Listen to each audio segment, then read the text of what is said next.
வடக்கு மற்றும் கிழக்கு மாகாணங்கள் உள்ளிட்ட ஆசிரியர் பற்றாக்குறை அதிகமாக காணப்படும் பாடசாலைகள் தொடர்பில் கல்வி, உயர்கல்வி மற்றும் தொழிற்கல்வி தொடர்பான அமைச்சுசார் ஆலோசனைக் குழு கவனம் செலுத்தியுள்ளது.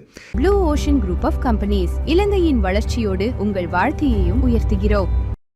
கல்வித்துறையில் நிலவும் ஆசிரியர் பற்றாக்குறைக்கு தீர்வு காண்பது, ஆசிரியர் சேவையின் தொழில்சார் தரத்தை உயர்த்துவது மற்றும் கல்வித்துறையில் காணப்படும் கட்டமைப்பு ரீதியான பிரச்சினைகளுக்கு தீர்வு வழங்குவது தொடர்பில் கல்வி, உயர்கல்வி மற்றும் தொழிற்கல்வி தொடர்பான அமைச்சுசார் ஆலோசனைக் குழு கவனம் செலுத்தியுள்ளது. பிரதமரும் கல்வி, உயர்கல்வி மற்றும் தொழிற்கல்வி அமைச்சருமான கலாநிதி ஹரிணி அமரசூரிய தலைமையில் நாடாளுமன்றத்தில் நடைபெற்ற ஆலோசனைக் குழு கூட்டத்திலேயே இந்த விடயங்கள் தொடர்பில் கலந்துரையாடப்பட்டுள்ளது. இதன்போது பாடசாலை கல்வியின் தரத்தை மேம்படுத்துதல், நிலவும் ஆசிரியர் வெற்றிடங்களை நிரப்புதல், ஆசிரியர் இடமாற்ற நடைமுறையை ஒழுங்குபடுத்துதல் மற்றும் பின்தங்கிய பகுதிகளில் உள்ள பாடசாலைகளுக்கு தேவையான வசதிகளை மேம்படுத்துதல் தொடர்பில் கவனம் செலுத்தப்பட்டுள்ளது.